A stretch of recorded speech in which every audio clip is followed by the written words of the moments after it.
wanna la la la, I wanna la, I wanna la la la, I wanna la, I wanna la la. Welcome back, folks, to another episode of JSE SENS'd.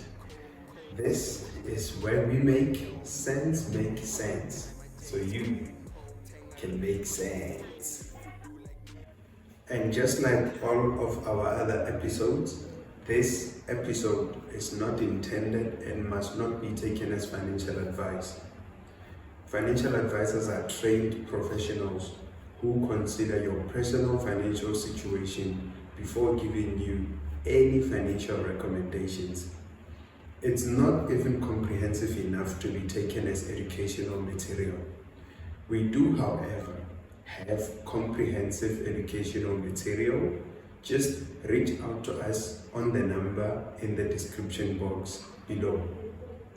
JSE SENS'd is strictly for commentary and informational purposes only. We also encourage you to verify the information you find in this episode if you are investing on your own. Now let's get right into it. The first company we are going to talk about is Primary Health Properties, also known as PHP. We have spoke about PHP for quite a few times on our previous episodes because they are actually in process of competing for Assura. So there's two companies that want to buy out Assura, and PHP is one of them. So today they issued an announcement because Assura's board members have decided that PHP's revised offer is kind of like, it's good. So they have decided to go with it instead of SENS'd, the other company that was competing. And PHP almost missed out, by the way, because the board members decided to go with SENS'd, and then PHP quickly revised their offer and offered, they made a better counter offer.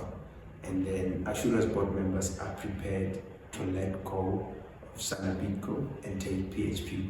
It's listed on the JSE with the ticker symbol PHP. So by the 12th of August, PHP hopes to get all the acceptances from Assura's shareholders. And as of now, it has about 1.18% of the shareholders that accepted its offer. So today's announcement was basically telling them that it would be good if they can accept before 12 August 2025. So PHP is currently trading around 24 rands per share, and its all-time high was 31 rands per share, which it achieved in 2023 in November. And PHP is one of those property companies that pay dividend 4 times in a year, every 3 months. So I don't know, man, what do you think about PHP? I think they put up a good fight, and it's starting to look like things are turning in their favor. Let me know what you think about PHP in the comment section. The second company we will talk about is RFG Holdings Limited. RFG is a food company, so they own a couple of food brands. You may know Bull Brand, you also may know Rods. They also own Heinz Spices, right? They are listed on the JSE with the ticker symbol RFG. So today they released an announcement to say one of their guys has decided to make a transaction in their shares. He's a director by the name of Job Mbele.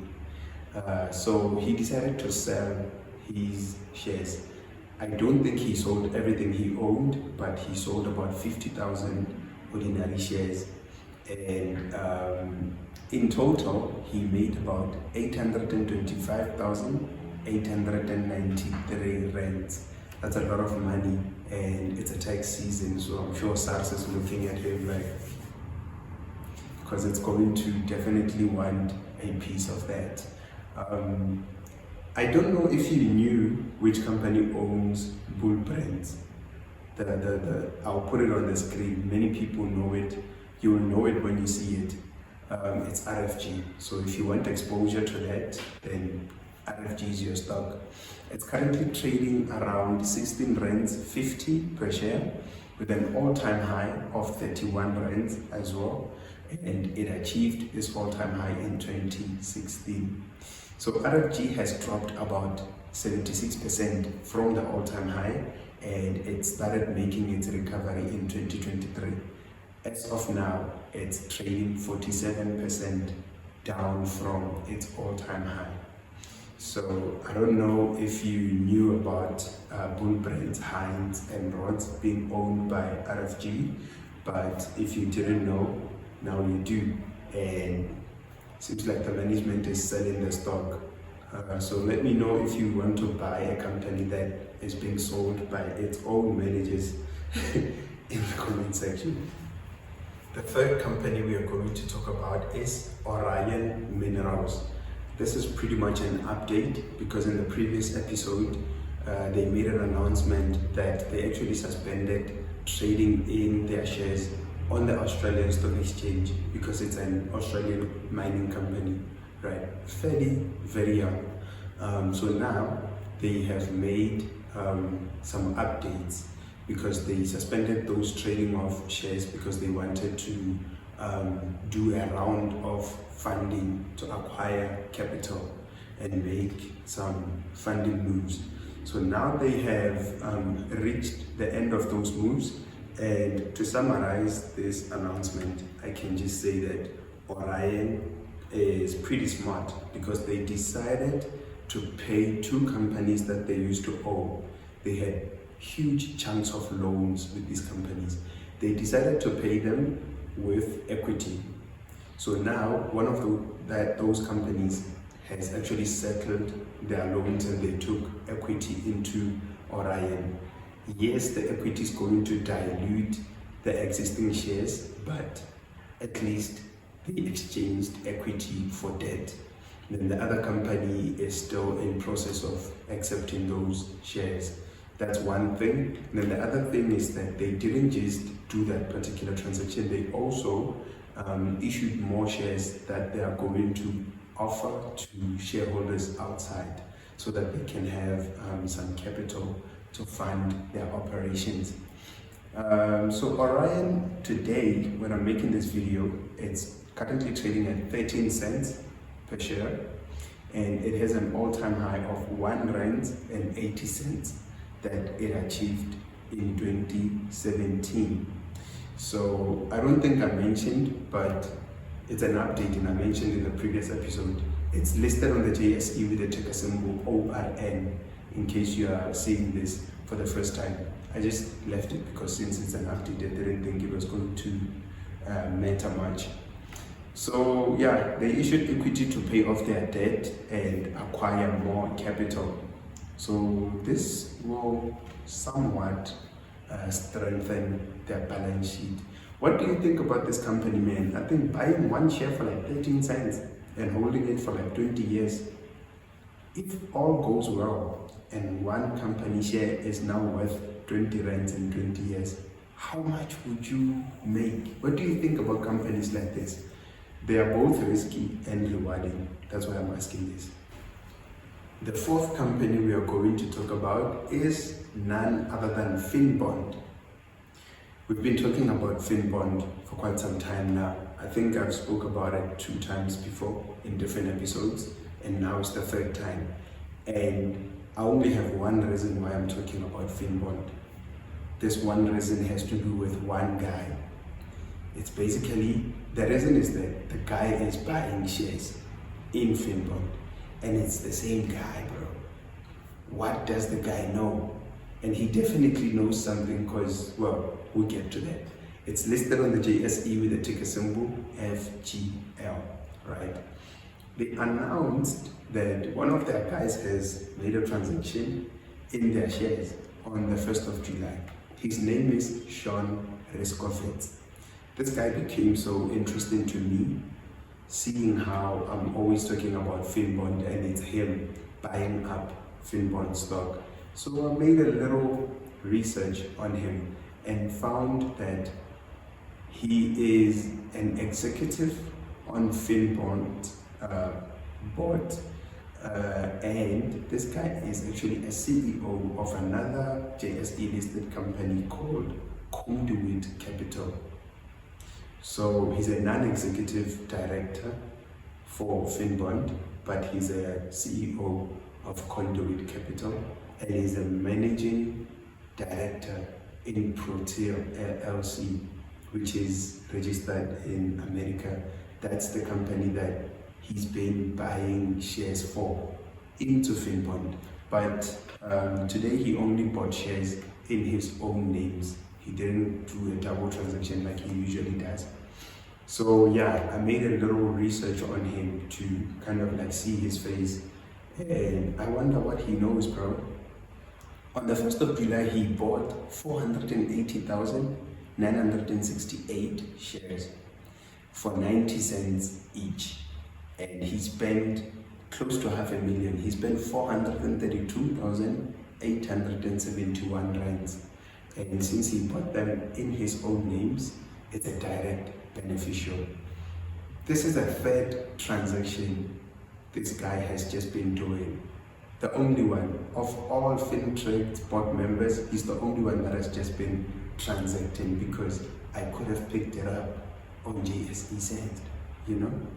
Finbond is currently trading at R1.15, and this guy, if I can remember correctly, all these times he's been buying these shares, he has bought them around 90 cents. So it means he's already in profits now in his own names and that other company's names. And these guys, they don't buy 1,000 rands, 500 shares. They spend money, bro. Imagine 430 something rands, 1,000 rands, almost $500,000. And now he bought this thing at 90 cents and now it's like R1.15. That's too much money in profits already. So I've just been wondering what does he know about Finbond? But hey man, you will let me know what you think. I don't want to give away too much, because remember, I'm not trying to provide advice. So Finbond has an all-time high of R6.10. It achieved it in 2018. So yeah, it had a major drop, because trading at R6.10 and now trading at R1.15 per share. Maybe this guy is just buying it because of that discount and nothing more. Or maybe he knows something from behind closed doors because he's a director. You never know, man. They never tell you why they're making these transactions. But yeah, this guy has just been buying up a lot of Finbond. I almost said Finbond shares. He's just been scooping it. I wonder what he knows. I really do. I think from these transactions alone, it's enough for me to actually go and make much more comprehensive research into Finbond and see if I can join him. What do you think? The fifth and last company we are going to talk about is ArcelorMittal. ArcelorMittal is in the steel business, and it used to be government owned. It used to be called ISCOR, and then they sold it to the private sector. The Mittal part of the company's name is actually someone else's name. It's an Indian businessman. And that's the first thing that I don't like about that whole transaction. I feel like if our government is going to privatize some of these most critical institutions, they need to consider keeping the ownership locally, because now this company is owned by someone from outside of our borders, and it's been making a lot of demands and trying to control our government.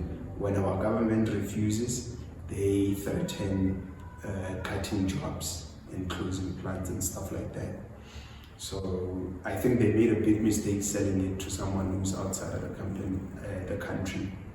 They are listed on the JSE with the ticker symbol ACL, and they have released a status of their longs business. This is the long steel business, They also released a trading statement and a business update. So one thing that caught my attention in their status of the longs business is because they are complaining about electricity just like ordinary South Africans. So at least we have something in common. They say the electricity tariffs in South Africa are unaffordable and globally uncompetitive. ArcelorMittal has received a lot of bailouts from the Industrial Development Corporation, IDC, right? Industrial Development Corporation, just wanted to make sure. Yeah, they received a lot of bailouts from them, but they still haven't improved enough, so they're still going to need more bailouts. As a matter of fact, I'll actually tell you what they said in their own words, right? But now let's talk about the fact that even after they received so many bailouts, they still say limited progress has been made to fix their problems. So it means they still have big problems regardless of the bailouts they received. This is something that they said which really it made me mad, it made me angry, because this is the part where I feel like outside interests are trying to control our government because of how generous it is. They said that the long steel business will only be able to continue with financial support. So they have no intentions as a company to take over the financing risks of their own business. They will only continue with financial support. And if the government doesn't grant them the financial support, they're going to cut jobs and close certain plants. That's the ultimatum. It's either the government gives them money or they are cutting jobs. And they know that we are already struggling with unemployment. We don't need insensitive people like this where we are trying to be building. So that's the part that just made me feel like if it was owned by someone in South Africa, maybe they were going to be more open to other options instead of just these tough ultimatums. The government has to keep pouring billions into them, or they're going to increase the unemployment problems that we already have. So hey man, I don't know, you let me know what you think about them in the comment section. They also released a trading statement, and according to the trading statement, they have improved a little bit. Their earnings per share last year was R1.09, but this year they expect that it's going to be between 82 cents and 93 cents. Same as their headline earnings per share. Last year it was R1, and this year they expect that it's going to be between 89 cents and 99 cents. So yeah man, just you let me know what you think about ArcelorMittal. But personally, I don't like it, and not because it's not a good stock. It's not even financial. The reason I don't like it is not financial, it's political, because they're trying to be a political company instead of focusing on being a private business, you know? They're currently trading around R1.06 per share with an all-time high of 265 rands per share achieved in 2008.